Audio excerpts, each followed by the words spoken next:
माननीय अध्यक्ष, परीक्षक वर्ग आणि माझ्या प्रिय मित्रमैत्रिणी, आज मी आपल्या समोर उभी आहे एका अशा विषयावर व्यक्त होण्यासाठी जो केवळ चिंतेचा नाही तर जागृतीचा आहे.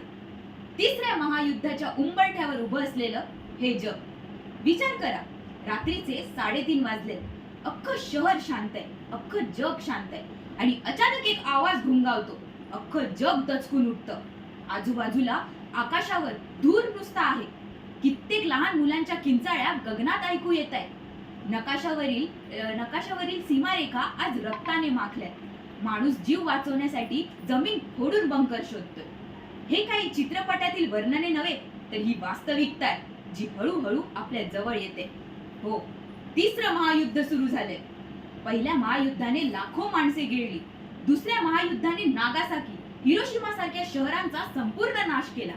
आणि आता जर तिसरं महायुद्ध घडलं तर जगाचंच भविष्य प्रश्नार्थक ठरेल. आज जगभरात ज्या गोष्टी घडत आहेत ते जर आपण आपल्या नजरेसमोर ठेवले तर त्यातून एक गोष्ट स्पष्ट जाणवते.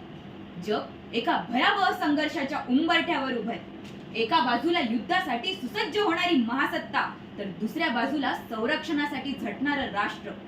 तंत्रज्ञानाचं शस्त्रीकरण, अण्वस्त्रांचा साठा, राष्ट्रीय अहंकार या सगळ्याचे परिणाम केवळ विनाशातच होऊ शकतात. पहिलं आणि दुसरं महायुद्ध हे केवळ भूतकाळातील घडलेल्या घटना नव्हे, तर त्या मानव जातीने केलेल्या एका चुकीच्या निर्णयांची एक भीषण उदाहरणे आहेत.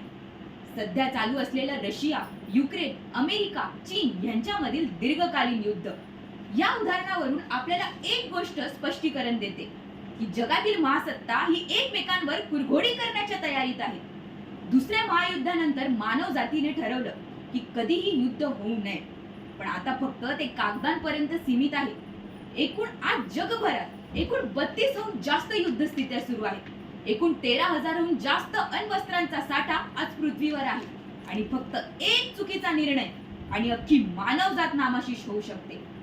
आज जग इतक्या वेगाने प्रगती करत आहे, तरीही युद्ध का घडतं? आपल्याला इतिहासात शिकवलंय, क्षमा धर्मस्य मूल. क्षमा हा धर्माचा मूल आहे. मग तरीही वाटचाल नेहमी शस्त्रांकडेच का वळते? महायुद्ध का घडतं?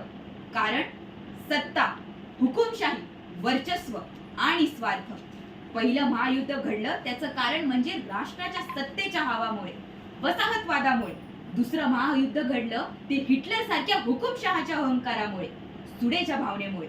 दोन्ही महायुद्धात माणसाने माणुसकी गमावली, विश्वास गमावला आणि शांततेचा अर्थच बदलून टाकला.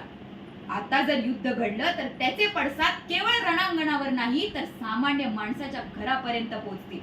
अण्वस्त्राचा वापर झाला की संपूर्ण पृथ्वी नष्ट होईल, मानवजात नष्ट होईल, पशु पक्षी नष्ट होतील आणि मानवजात मृत्युमुखी पडेल. आज आपल्यासारख्या तरुणांनी हे ठरवले पाहिजे की आपण युद्ध नको म्हणणारी पिढी आहोत, शांततेसाठी झटणारी पिढी आहोत. पण जर युद्ध करायचेच झाले तर विचारांचे युद्ध करू. शस्त्रे उचलायचीच झाली तर संवादाची शस्त्रे उचलू. अहंकार बाजूला ठेवू आणि समंजसपणाची वाट निवडू.